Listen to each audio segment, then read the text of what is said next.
everyone, my name is Amber. Welcome back to my channel, Amber Reads Romance. Today I am here with another vlog from my car at work.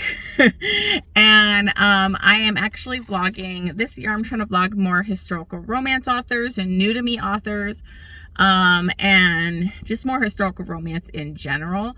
So I am actually here with one specific author that I'm going to be doing today. I'm starting today. I've already actually finished the first book, so I'm going to do first couple books in this author's series that I started.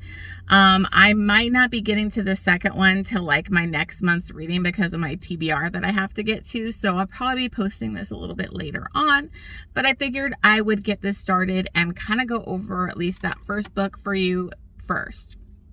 So the author that I'm vlogging about is Alice Coldbreath. I actually saw Jen from the Book Refuge read her quite a bit, at least a few of her romances. And so I wanted to give her a shot. So the first book that I already finished is A Bride for a Prizefighter. And I'm just going to quickly kind of go over my thoughts because I didn't do check-ins like I thought I was going to. It's just been kind of busy. So I haven't even got any check-ins on this and I already finished it. So let's go ahead and start this vlog, and I will start just with giving you kind of a general summary of this book and what I thought so far. All right, let's get started here.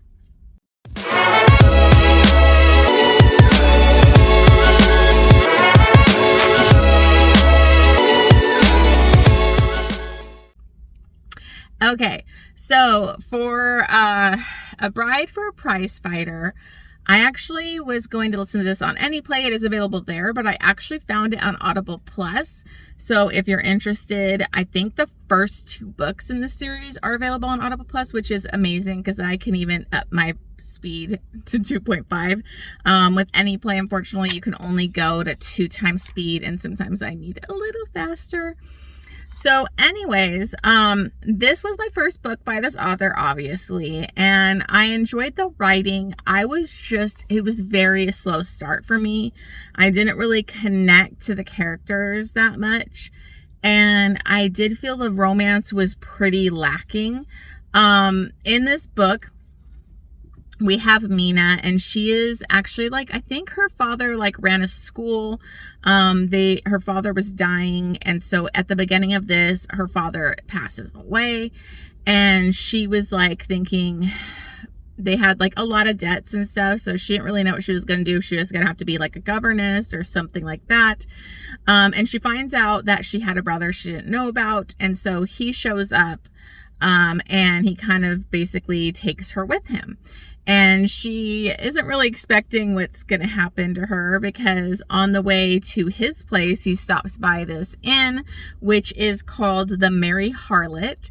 And it ends up being his like half brother, like a bastard brother. So I think it's really confusing because it's different parents. Like, I think her mother was his mother, and then this guy that ends up being our hero is like the son of his father. So it's a little different.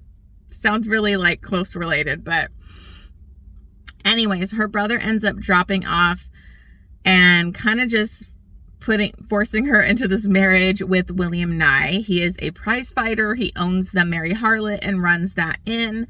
And she's a very sheltered, woman, and so she's forced in this marriage she didn't think she was going to have to get into, and not very happy about it. William Nye is not happy about this marriage, but the house that he wanted or whatever was being left to the brother, and it was supposed to go to him, and so he was saying, I'll give you that, but you need to marry my sister, type of thing. So it's like a rushed marriage. He kind of like leaves her there in the church and doesn't care, and she ends up sleeping in a separate room. And it goes on for weeks of like them really having no interaction through like the first half of this book. They have like barely any interaction together. So that was kind of lacking, where you didn't feel them falling for each other or their romance at all. So that was kind of what it was just a little. And it was a lot of her day-to-day activities and her like cleaning up the house and helping out like the people in the inn, and it was just very day-to-day boring to me. And so it was just kind of And so I think it picked up pretty good in the last half of the book.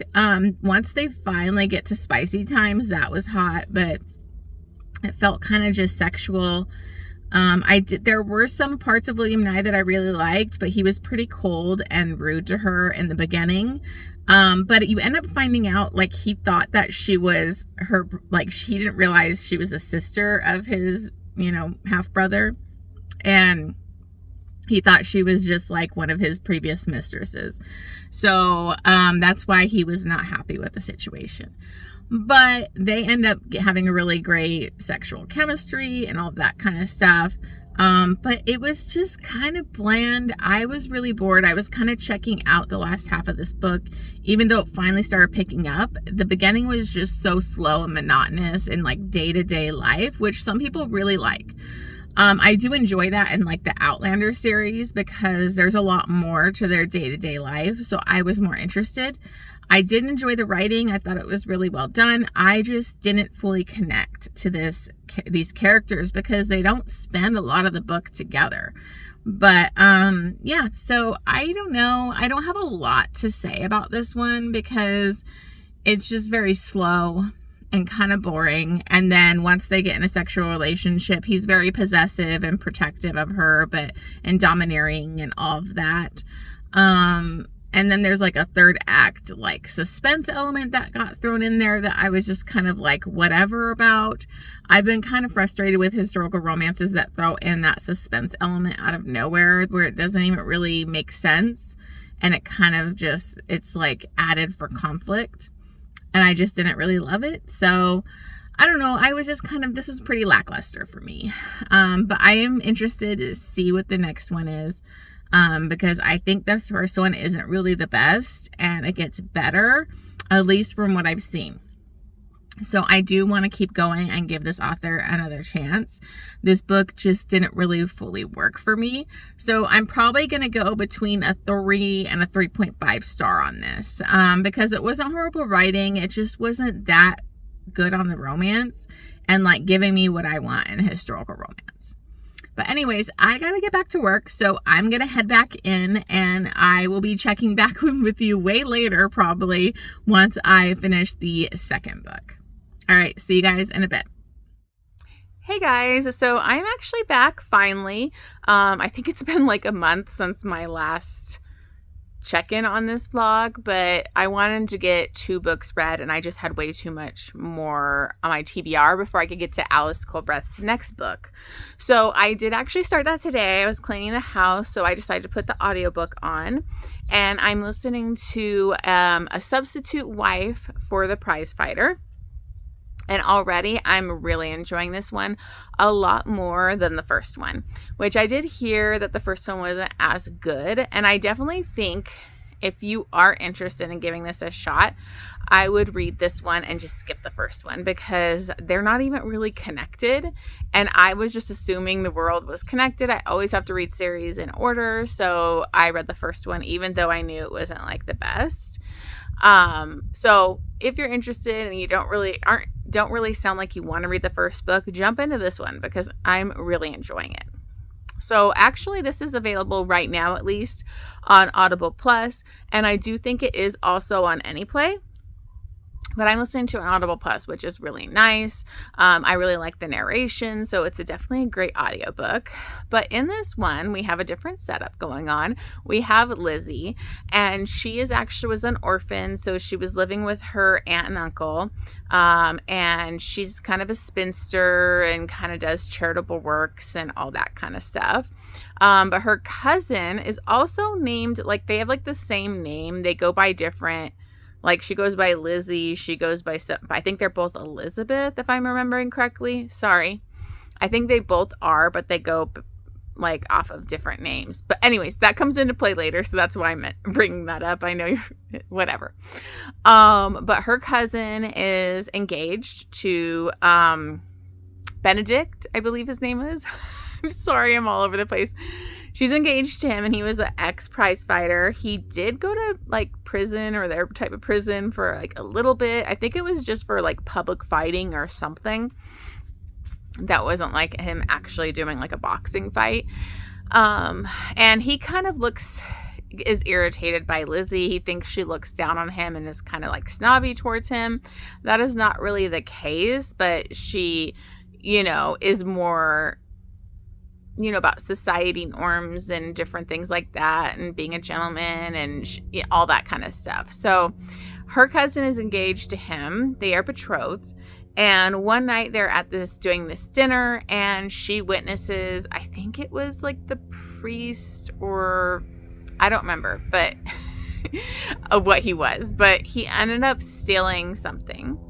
And then they were basically she witnesses it, and they were going to accuse the maid of it. And they also accused Benedict randomly when he was like a guest at the dinner. And so she comes forward, even though she really looked up to that man and she believes in faith and all that stuff. She comes forward because she doesn't want this poor woman to get fired and her life to be ruined. And she says he has it and it's actually in his pocket. And even when they have him turn out his pockets and see that he has it, they still don't believe her and are siding with him. And so she won't back down, and she's being truthful about everything. And they decide basically to kind of kick her out, and she has to go fend for herself now, which is just so heartless. And Benedict sees all this, and he's just disgusted. He's like, this is the family I'm marrying into, and the way they were just turning their backs on me. And so he's pretty grossed out by the whole situation, ends up kind of calling off the engagement. And then he kind of runs into her where she was like in a bad neighborhood, almost got assaulted, and he kind of stepped in to help her. And he sees that she's like working a really hard job. She's really toughing it out, trying to be, work for this woman, but it's hard work that she's really behind. She's getting like no sleep on. And so he realizes, his family expects him to be coming back with the wife. And her name is also the Elizabeth, and same last name, so she can kind of step in and into the marriage instead, using like that same marriage license type of thing. So he kind of approaches her and they agree to get married. Thing is that his family actually has, I don't know if it's like a traveling circus or some kind of fair type thing. I'll have to look it up because I probably should have paid more attention before I did this check-in.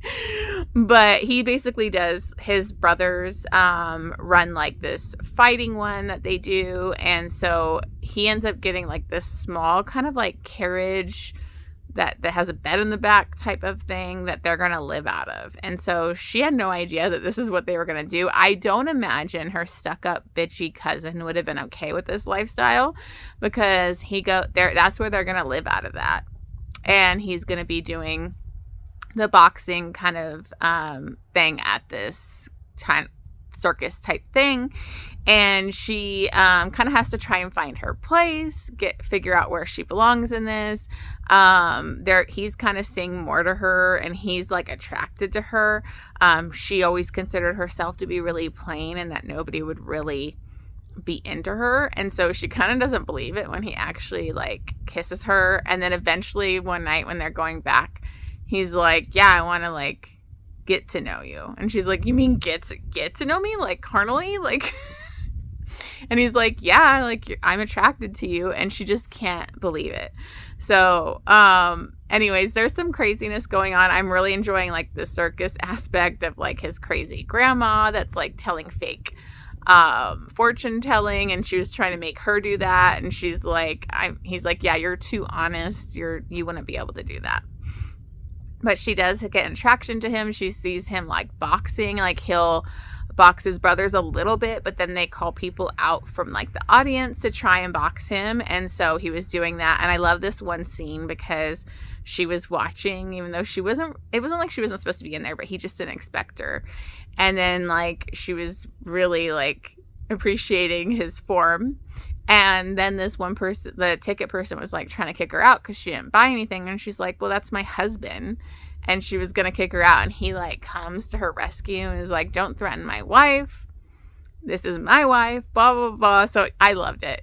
And then when they end up going back to their little wagon bed thing, they decide to finally have sex because they hadn't had sex after they got married. So I loved this. It was such like an awkward, realistic kind of first sex type of thing where he like shows her his body and she's looking her feel, and he's like, okay, well now you got to show me yours. And she was like kind of shy, but does, and he's totally into it. And he's like, okay, well we got to like fill each other up. And so it was just like a very, I don't know, it was very endearing, very like realistic first time. And, because she's like, you're too big, like it's going to hurt. And he lets her know, like, I have to prepare you first. And so he actually uses his fingers and is like getting her ready. And she orgasms pretty quickly. And he's just shocked because he thought she was a stuck up prude and she's really enjoying the bedtime stuff. And at one point, too, she's like, well, you need to get off me. I can't even like see you and touch you. And he's like, oh, you want to touch me there? And she's like, well, isn't that the plan? And so I loved it because she was very like not shrinking violet. Like she was nervous, but she was definitely all for it. And so they had a very good time, I thought, there the first time. So I'm starting to feel their connection. I like how he's seeing more to her. Like he can't stop thinking about her. And so I'm really enjoying this one. So this one is going a lot better. I think the added POV of the hero is definitely helping. And I just kind of think there's a lot more going on in this one. The previous one, it was like all the day-to-day tasks and doing laundry and cleaning the house. And it was just boring the shit out of me. And this one definitely isn't. So I'm definitely enjoying it. I don't know how far I'm on. I don't think I'm halfway. I'm almost halfway through it. But I'm definitely appreciating this one a lot more. So I will probably follow back up with you guys once I finish it. Depends on how fast I go through this. But I'm definitely enjoying this one and I'm excited to continue. All right, see you guys on the next clip. Hey guys, so I am back to finally wrap up this vlog for this Alice Coldbreath vlog. Thank you so much for watching. I did finish A Substitute Wife for a Prizefighter yesterday. I actually finished in one day. I loved the audiobook. I had such a great time with this one. This one was so much better than the first one. So I'm so glad I continued because this one is worth it. So I really appreciate this one. I think the audiobook was great. So if you're interested, definitely check it out. So basically, I think I kind of wrapped up where they were like kind of in their relationship of like their awkward sex, but was like realistic sex and being together. So I'm not going to go too deep into like everything going on in this book, but I'm going to mention the things that I really love.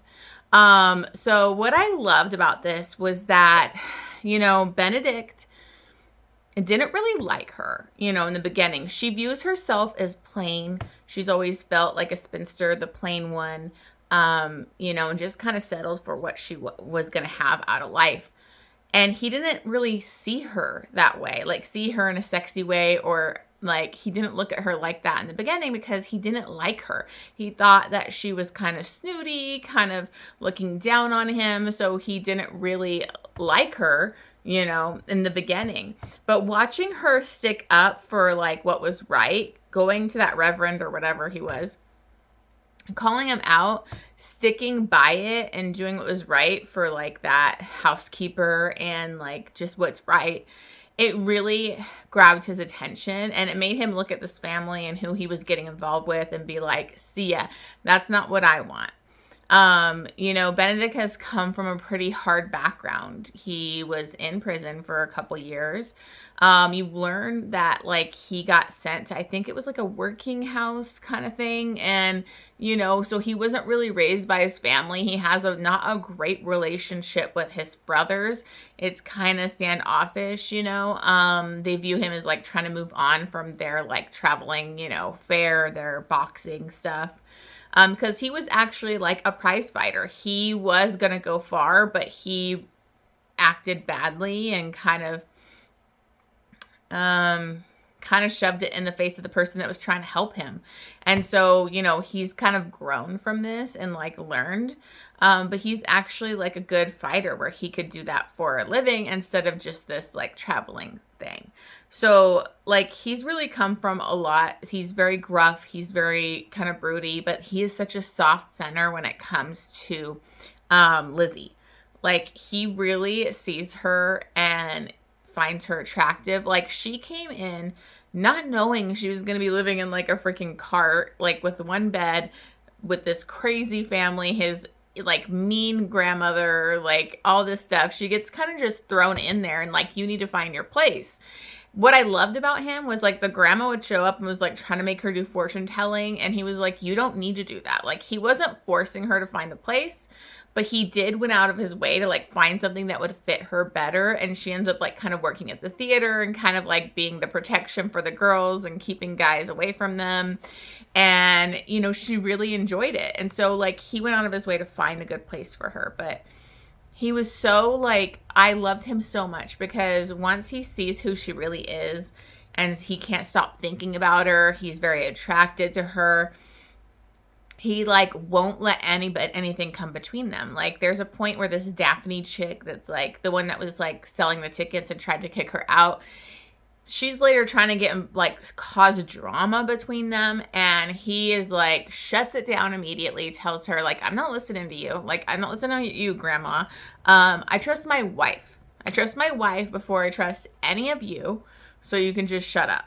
And I fucking loved it. And then the other thing that I loved about this couple was they communicated. There were things that came up that I'm going to be like, oh, here's like a third act conflict, or here's something that's going to add drama. And you know what they did? They talked it through. Imagine that. Like, imagine talking through your shit as a married couple instead of jumping to conclusions or getting hurt feelings or whatever. They talked everything out. They even had like kind of a miscommunication point because he got embarrassed, like saying things to her during sex, and she was going to ask him about something else, like, you know, because about like him like if she had ever seen him that way, of like a husband or whatever. And so she went the next morning to say, oh, yeah, you know what you were saying in bed last night? And he was like, oh, well, don't take anything that a man says to you when he's trying to get in bed with you seriously. Because he was embarrassed about showing his feelings. And then later that day, like, I think it's like literally later that day, like, they end up talking about it. And she's like, well, that's what I was trying to talk to you about. But you kind of said that comment.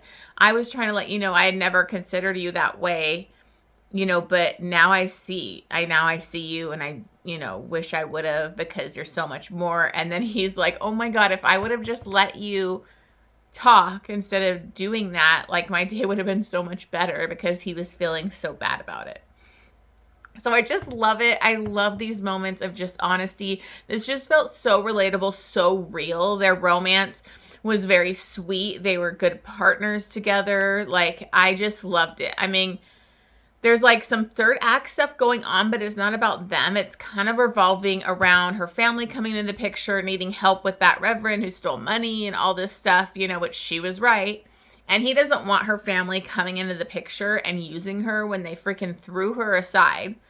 And she literally had a black eye because that Daphne chick hit her, which he was infuriated by, because there's a whole side plot going on with his brother that, like, I think Daphne wanted him, like, also I think she wanted Benedict, I can't remember, but like his father and grandma kind of set up his brother's wife, and so like said that she had cheated on him, and she ended up leaving, and so his brother was like all heartbroken because he thought his wife cheated on him. So that's like a whole thing kind of going on, but I'm just going to more focus on the romance. But Daphne had hit her, and he was like, your family saw you with me. They had no idea I didn't hit you or something bad happened to you here. They see a bruised eye. And do they even try to get you to come back home, worry about your safety? No. And so he hates them, you know, like he really like doesn't care anything about the woman he was supposed to marry.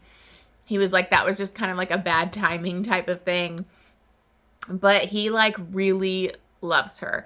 And so when they have these really beautiful emotional moments together, like he lays it all out there and like really puts his heart out there and shows her how much she means to him. And so I just really loved that. And they were just so adorable. So I loved everything about this. They were adorable. I love that he ends up he's going to do prize fighting again, and they have their own home, and they're like at the end, of course, she's pregnant, and it's just very feel good. So this one was so much better than the first book. So if you are interested, if you want to give her a try, if you haven't read this series or tried her yet, I would just jump right in with the second book. I went in with the first book, and I really didn't need to, because they're not even really connected. They're like briefly mentioned, they mentioned the guy from the first book briefly, and that's about it. So you could definitely go into this one without reading the first one. So I adored this. I gave it 5 stars. It was like 2.5 chilies, and I would definitely recommend it. So I am very interested to continue with the series and read more from Alice Coldbreath. So this was a success. So anyways, thank you so much for watching this. I know this is kind of maybe another chaotic vlog because it's probably from like a couple months of time that I'm getting this done and filming this. But you know how I am. I'm filming so many different vlogs at different times, and I'm delayed in posting them. So I need to get better about doing that. So anyways, thank you so much for watching this. Make sure you hit that subscribe button, and I will see you guys on the next one.